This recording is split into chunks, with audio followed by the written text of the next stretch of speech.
दर्शकों को नमस्ते प्रणाम। मैं आपका अपना ठाकुर प्रखर सिंह और रात के 10 बज चुके और कहानी का जो सिलसिला है बदस्तूर जारी है। आज आपको एक दूसरी कहानी सुनाने वाला था और मैं भी इस वीडियो के लास्ट में उसके बारे में आपको थोड़ा सा बताऊंगा, क्योंकि वो कहानी भी बहुत ज़रूरी है। लेकिन ये कहानी रिसर्च कर रहा था जो मैं भी आपको बाद में बताऊँ, नहीं तो कल सुना दूंगा। रिसर्च करने के दौरान अचानक से एक खबर सोशल मीडिया के माध्यम से पहुंची। जब पहुंची तो ये लगा कि भाई इसमें हिंदू मुस्लिम हो, ये तमाम चीज़ें हो सकती हैं। लोगों को आजकल एक नया रोजगार मिला है कि एक दूसरे के धर्म के बारे में इतना गंदा बोलो कि सामने के धर्म वाले आपके धर्म के बारे में बोले। फिर लाइक कमेंट पोस्ट चलती रहती है। तब तक होता है जब तक कोई FIR ना हो जाए।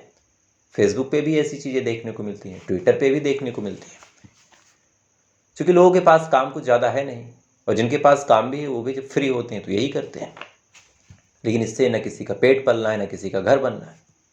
जो काम जिसका है वही करे तभी अच्छा है। खैर, जब इस मामले की गहराई में गया तब एक ऐसी बात पता चली जिसको जानने के बाद तमाम लोग जिस कहानी को पूरा सुनेंगे शर्मसार हो जाएंगे, डर जाएंगे, सहम जाएंगे, सिहर जाएंगे। क्योंकि शायद इससे पहले ऐसी कोई घटना हमारे देश में और खासकर मेरी जानकारी में नहीं हुई थी। इसमें धर्म भी इन्वॉल्व हुआ, इसमें इंसानियत भी इन्वॉल्व हुई और तमाम अलग अलग तरह के क्राइम भी हुए। पूरी कहानी क्या है आपको सिलसिलेवार तरीके से बताता हूँ। बात कानपुर की है। कानपुर में एक मुस्लिम मोहल्ला है और ये रेफरेंस देना काफ़ी ज़रूरी है। इस मुस्लिम मोहल्ले में अलग अलग फैमिली रहा करती थी। रमज़ान का टाइम है, तमाम लोग रोजे से हैं। नमाज, सदका, तरावी, ये तमाम चीज़ें चल रही। इस वजह से अक्सर लोग घरों से दूर भी होते हैं। मस्जिद जाना होता है, विशेष महत्व है इस्लाम में इसका। तो जिसका जो शेड्यूल है, प्रयास यही करता आदमी कि अगर कोई काम है तो 5 बजे 6 बजे तक निपटा ले, ताकि सहरी के बाद इफ्तारी भी करनी होती है। बीच में तो कुछ खाना नहीं है, तो इफ्तारी खाने के लिए टाइम पे घर पे आ जाए। तो ऐसे एक 13 साल का लड़का था। बॉडी वगैरह ठीक ठाक थी, जिम वगैरह का शौकीन था। तो वो जिम जाने के लिए आमतौर पे शाम को जाता था, लेकिन जब से रमज़ान आया तब से वो 5 बजे जाता है और 6 बजे लौटने की कोशिश करता है। अब 6 बजे वो लौटता है, घर वाले इंतजार करते हैं। लेकिन 5 तारीख की बात है, यानी 5 मार्च साल 2025। 5 मार्च साल 2025 को 6 बज गए।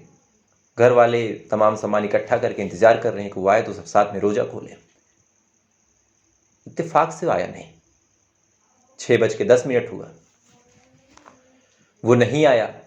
घर वाले काफ़ी परेशान कि आमतौर पे ऐसा कोई करता नहीं है कि इफ्तारी का टाइम हो। अच्छा, जिम भी गया था तो और थका होगा, आया नहीं। परेशान उन्होंने फ़ोन करना शुरू किया।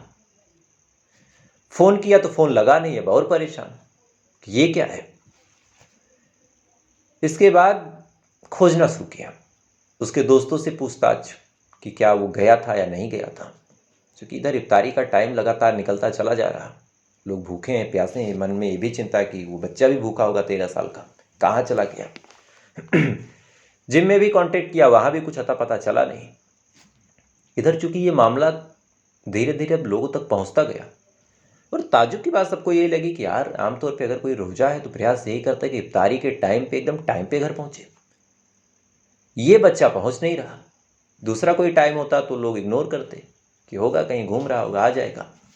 लेकिन इस टाइम पे तो पंचुअलिटी काफ़ी मायने रखती है। लिहाजा लोगों ने अब ढूंढना शुरू किया। इधर परिवार वालों को भी कहा कि आप लोग कुछ खा पी लीजिए, फिर इसको खोजते हैं।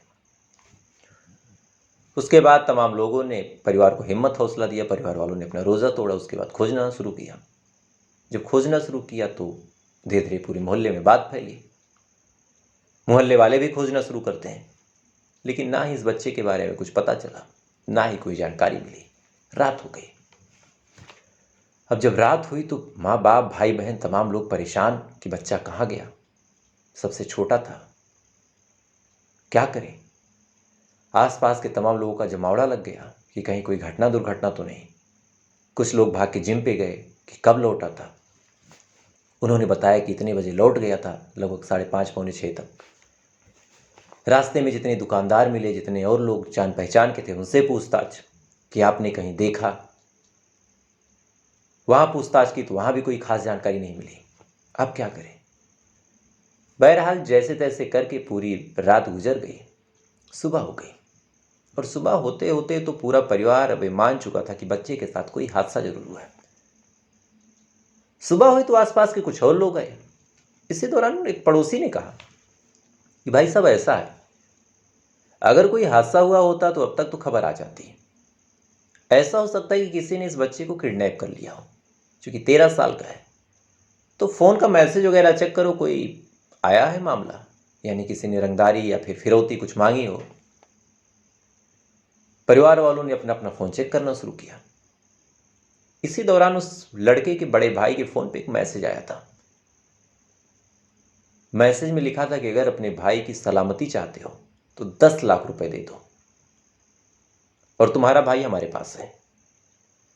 ये बात जैसी परिवार वालों ने पढ़ी, परिवार वालों के तो पैरों तले जमीन खिसक गई। सुबह लगभग 6:30 बजे ये मैसेज आया था। देखने में भी 8 बज गए। परिवार वाले इधर डर गए कि 2 घंटे तक हमने मैसेज नहीं देखा, पता नहीं क्या जो किडनैपर है कहीं नाराज ना हो जाए। उधर से मैसेज ये भी आया था कि अगर पुलिस को इत्तला किया तो फिर अच्छा नहीं होगा। अब क्या करें? अब परिवार वाले डरते हुए मैसेज करते हैं कि भाई पैसा कहाँ लाना है, अकाउंट नंबर दो, ऑनलाइन लोगे, कैश लोगे, क्या करोगे? सामने से कोई रिस्पॉन्स नहीं। परिवार और डर गया कि भाई पैसे की डिमांड की, हमने 2 घंटे तक मैसेज सीन नहीं किया और शायद किडनैपर को कुछ लग गया हो बात, उसने बच्चे को कोई नुकसान न पहुंचाया हो। बहरहाल मैसेज पे मैसेज, कॉल पे कॉल ये लोग करते रहे, सामने से कोई रिस्पॉन्स नहीं। इधर गांव वाले भी अपने तरीके से खोजते रहे। आपस में डिसाइड हुआ भाई कि पुलिस को हम नहीं बताएंगे, बच्चे की बात है। थोड़ी देर बाद एक आदमी भागता हुआ आता है और आने के बाद कहता है कि भैया कुएं में कुछ है। अब जैसी ये बात वो बोलता है, तमाम लोग परेशान कि क्या है। भाग के कुएं के पास गए, देखा एक बच्चे की लाश तैर रही है। ये चीज जैसे ही देखते हैं, फौरन कुछ लोग कुएं में उतरते हैं, लाश को बाहर निकालते हैं और जैसे ही उसको देखते हैं फौरन चीखने लगते हैं, चूंकि ये लाश उसी 13 साल के बच्चे की थी। अब जैसे ही लाश मिली, पूरे गांव में हड़कंप मच गया। फौरन भाग के लोग पुलिस तक गए, पुलिस भी आई। बॉडी को देखा, देखते ही पुलिस वालों के भी होश ठिकाने लग गए, क्योंकि लगभग 40 से 50 चोट के निशान, सीरियस इंजरी के निशान उस 13 साल के बच्चे की बॉडी पे थे। सर बुरी तरीके से कुचला गया था, हाथ पांव बांधा गया था और कपड़े भी काफी अस्त व्यस्त थे। जैसे ये बात पुलिस वाले देखते हैं, फौरन भीड़ को समझाने की कोशिश करते हैं। इधर भीड़ आक्रोशित हो जाती है। बहरहाल बॉडी को पुलिस वाले अपने कब्जे में लेते हैं, पोस्टमार्टम के लिए भेजते हैं। मामला संगीन था, पोस्टमार्टम भी फौरन होता है। जब पोस्टमार्टम होता है उसके बाद डॉक्टर जो कुछ बताते हैं उसको जानने के बाद और मामला गंभीर हो जाता है। बच्चे की बॉडी पे 42 धारदार हथियार के निशान थे, यानी किसी ने 42 बार इस बच्चे को कुछ चुभोया था, कोई नुकीली चीज। सर पे चोट के निशान थे और सबसे भयानक और सबसे घिनौनी चीज ये थी कि इस बच्चे के साथ रेप किया गया था, बलात्कार। ये बात जैसे ही इलाके में फैली, पूरा इलाका एकदम सन्न रह गया। पुलिस के ऊपर प्रेशर बना कि मामले की फौरन जांच पड़ताल की जाए। इधर तब बड़े भाई ने बताया कि सुबह 6:30 बजे एक मैसेज आया था। फौरन पुलिस वाले उस मैसेज के नंबर को सर्विलांस पे लगाते हैं। लगाने के बाद फिर जांच पड़ताल हुई और फाइनली जो नंबर निकला वो एक नजर अली नामक शख्स का था। फौरन पुलिस की टीम नजर अली तक जाती है। जाने के बाद नजर अली को गिरफ्तार करती है। गिरफ्तार करके थाने लाती है। लाने के बाद पूछताछ जब करती है तब नजर अली और हुसैनी ने अपनी पूरी कहानी बताई। और ये कहानी इतनी हैरान करने वाली है कि आदमी सोच नहीं सकता कि उसको कहां से खतरा हो। बात इसी रमजान की है। नजर अली और हुसैनी के भी हाल फिलहाल में शादी हुई थी। पूरा परिवार काफी धार्मिक था। जो बीवी थी वो भी किस्मत से काफी धार्मिक थी, ऊपर वाले को मानने वाली थी। लिहाजा उसने रोजा रखा था। इसी दौरान नजर अली उससे नज़दीकियां बनाने की कोशिश करता है। कहता है कि मुझे फिजिकल रिलेशन बनाना, इंटीमेशन करना है। पत्नी ने कहा कि तुम पागल हो, मैं रोजे से हूं और तुमको ये सब करना है। मुझे नापाक नहीं होना, मैं ये सब नहीं करूंगी। इसने काफी रिक्वेस्ट की, कहा कि कर लो। मना कर दिया पत्नी ने, और जैसे ही मना किया ये बाहर आता है। आने के बाद इसका एक दोस्त अजहर उससे बातचीत करता है। अजहर उर्फ अज्जू से बातचीत करने के दौरान, चूंकि दोनों ही शादीशुदा थे, तब दोनों ने आपस में कहा कि यार देखो ऐसा है, रोजा तो भी लंबा चलेगा।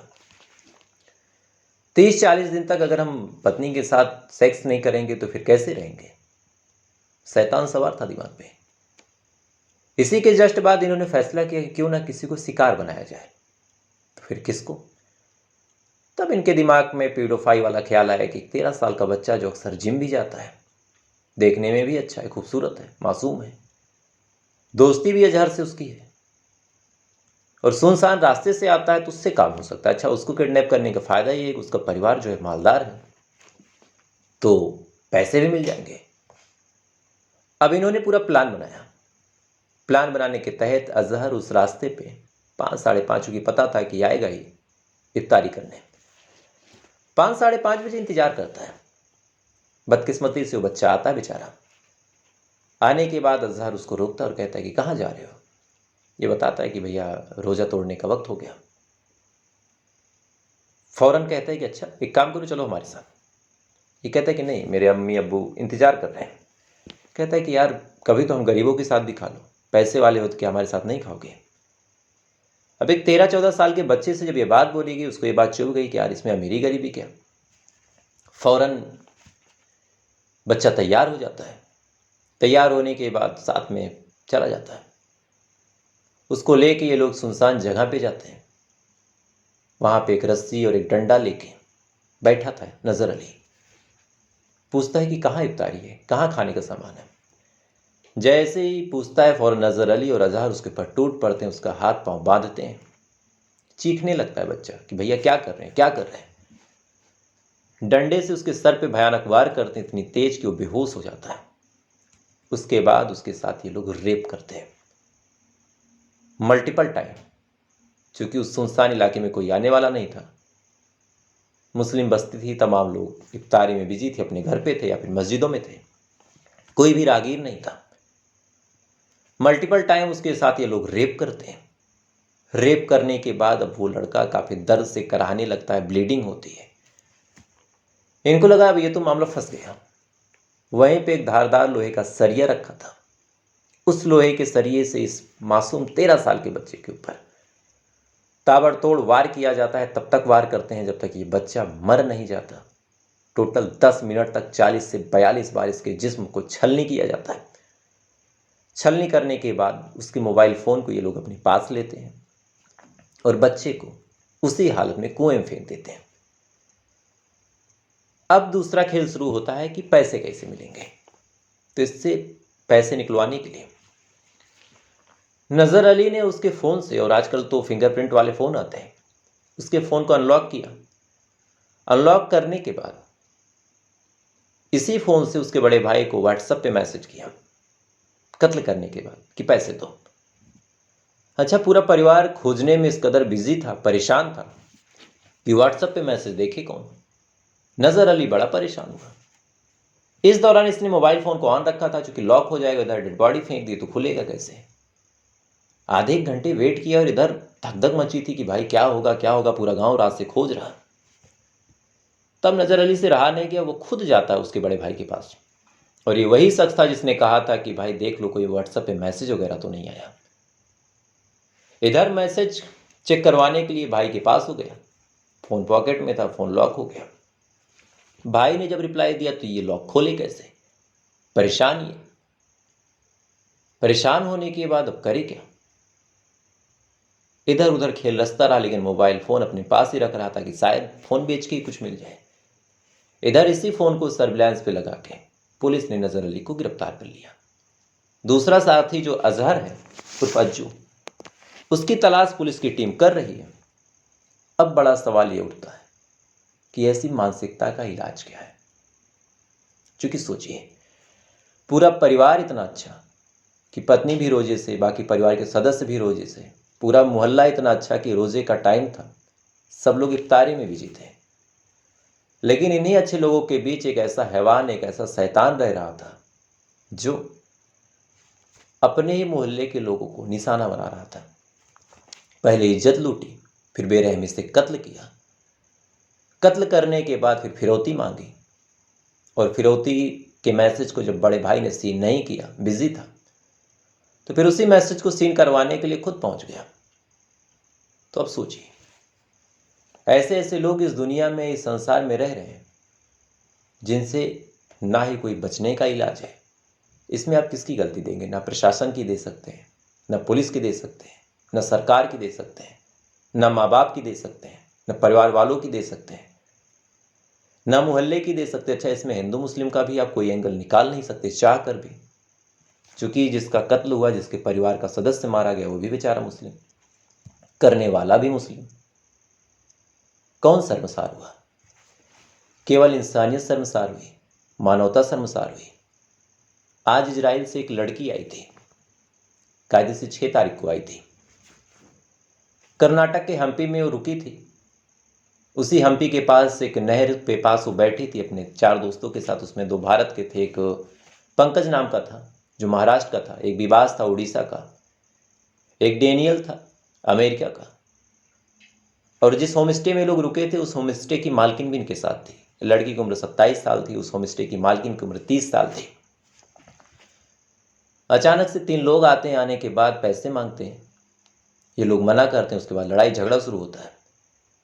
ये लोग बीच बचाव कर रहे थे, तभी वो तीनों लोग, तीनों ही लड़कों को, यानी पंकज, डेनियल और विबास को बुरी तरीके से पीटते हैं हथियारों से और उस नहर में फेंक देते हैं। उसके बाद इन लड़कियों के साथ रेप करते हैं। 2 लोग जो तैरना जानते थे, पंकज और डेनियल, तैर के बाहर निकल जाते हैं, लेकिन जो उड़ीसा का लड़का था उसकी मौत हो गई। 2 दिन बाद आज सुबह उसकी डेड बॉडी मिली है। लड़कियों ने फिर पुलिस का सहारा लिया, एफआईआर दर्ज हुआ। एफआईआर दर्ज होने के बाद 2 लोगों को गिरफ्तार किया गया, तीसरा भी फरार है। अब सोच के देखिए, किस देश में ये कहा जाता था कि हम लड़कियों को देवी का दर्जा देते हैं, और आज ऐसा आलम है कि इजराइल से एक लड़की भारत के इसी भरोसे पे घूमने आई थी। इजराइल में इसी वजह से कानून है कि लड़कियां गन कैरी कर सकती हैं। यहां ऐसा कानून नहीं है, इस उम्मीद में कि लड़कियों को समाज ही प्रोटेक्ट करेगा। लेकिन यहां आई, उसके साथ रेप हुआ, और इस देश की इमेज पूरी दुनिया में शर्मसार हुई। क्योंकि इस टाइम इजराइल की जो खबरें सबसे ज़्यादा दिखाई जाती हैं, क्योंकि वहाँ पे वार का सीजन है। तो फिलहाल ये थी अजीब और दुखद घटना, उसकी पूरी कहानी। इस कहानी के बारे में आपकी क्या राय है, कमेंट जरूर कीजिएगा। वीडियो अच्छा लगा हो तो वीडियो को लाइक करके, चैनल को सब्सक्राइब करके अपना प्यार दीजिए। अगर ऐसी कहानियाँ सुनने के शौकीन हैं तो कल फिर आपसे मुलाकात होगी ऐसी किसी कहानी के साथ। तब तक आप अच्छे रहिए, खुश रहिए, अपना ख्याल रखिए, अपने देश का ख्याल रखिए। जय हिंद, वंदे मातरम।